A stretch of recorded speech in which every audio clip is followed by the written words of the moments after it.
9번 문제 살펴보도록 할게요. 자, 오른쪽 표는 두 식품 A, B에 100g에 포함된 칼슘의 양을 나타낸 것이다 라고 했어요. 자, 두 식품 A, B를 합하여 200g을 섭취하여 칼슘 385mg 이상을 얻으려고 할 때 섭취해야 하는 식품 A의 양은 최소 몇 g인지 구하시오 라고 표현을 했죠. 자, 그러면 살펴보도록 할게요. 먼저 우리가 좀 팁 부분을 좀 챙겨보면요. 식품에 포함된 칼슘의 양 있죠? 식품에 포함된 칼슘의 양이라는 것은 1g에 포함된 칼슘의 양에서 1g에 포함된 칼슘의 양에서 무엇을? 식품의 양만큼을 곱한 거죠. 그죠? 자, 그래서 우리가 힌트, 식품에 포함된 칼슘의 양이라는 것을 어떤 식으로 표현할지를 먼저 체크를 해 보시는 게 좋겠습니다. 자, 그럼 이제 볼게요. 다음 표를 봤을 때 식품 A는 칼슘이 320mg이 들어있다 라고 했고요. 식품 B는 칼슘이 150mg이 들어있다 라고 표현을 했어요.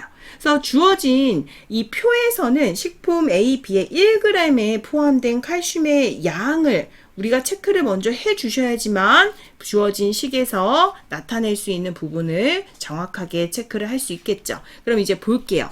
우리 식품 A부터 보도록 하겠습니다. A의 양을 알지 못하잖아. 그러니까 이제 Xg이다 라고 놓고 출발을 하고, 그럼 식품 B의 양은 어떻게 체크할 수 있을까요?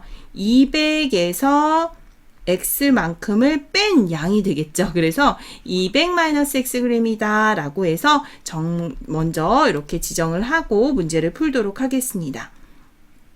자, 그러면 전체 A라는 식품을 보면 A라는 식품은 우리가 X만큼을 이렇게 섭취를 했다라고 본다면 그 안에 있는 칼슘의 양은 어떻게 보는 거죠? 자, 이제 이거는 100g에 포함된 칼슘의 양이었잖아요. 그러니까 1g에 포함된 칼슘의 양이다 라고 보았을 때는 그쵸, X 곱하기 100분의 320 이렇게 바로 계산을 해주시면 되겠죠.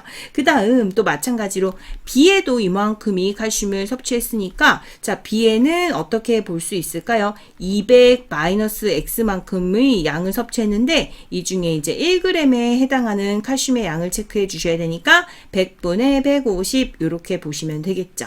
자, 그러면 식품 A와 식품 B에서의 섭취하는 이 칼슘의 양들을 체크를 했고요. 이때 중요한 것은 385mg 이상을 얻으려고 한다라고 했기 때문에 여기에다 385를 쓰시고요. 자, 부동월 방향은 이상을 얻으려고 한다. 이 이상이라는 것. 요것만 정확하게 넣어주시면 돼요.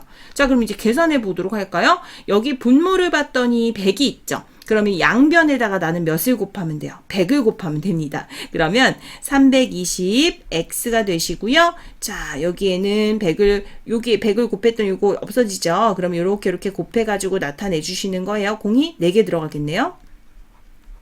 3만, 그 다음 마이너스 150 괄호를 풀어서 바로 나타냈습니다. 그 다음 여기는 자, 다 대신에 여기도 마찬가지로 100을 곱해서 이렇게 나타내 주셔야 되고 부등호 방향은 그대로. 자, x는 x끼리 정리를 해 주셔야 돼요. 그래서 여기 있는 이 부분을 정리를 하면 170x 이렇게 나타내 주시는 거고요. 요거 이항을 해 본다면 그쵸, 8500이 계산이 되겠죠. 그럼 부등호 방향 아직은 그대로. 자, 그래서 x 170으로 나누시면 몇이에요? 당연히 50이 나오죠. 그래서 x는 50보다 크거나 같다라고 볼 수 있어요. 그래서 식품 A의 양을 우리가 식품 A의 양은 최소 몇이다? 50g이다 라는 것을 알 수 있겠습니다. 그래서 우리가 처음에 식품 A의 양이다 라고 체크를 했죠. 그래서 다시 한번 문제의 뜻에 맞는지 확인해 주시고 단위를 썼는지 확인해 주시면 돼요. 그래서 최소 몇 g이냐? 최소 50g입니다 라고 포함하기 때문에 답해 줄 수 있겠습니다.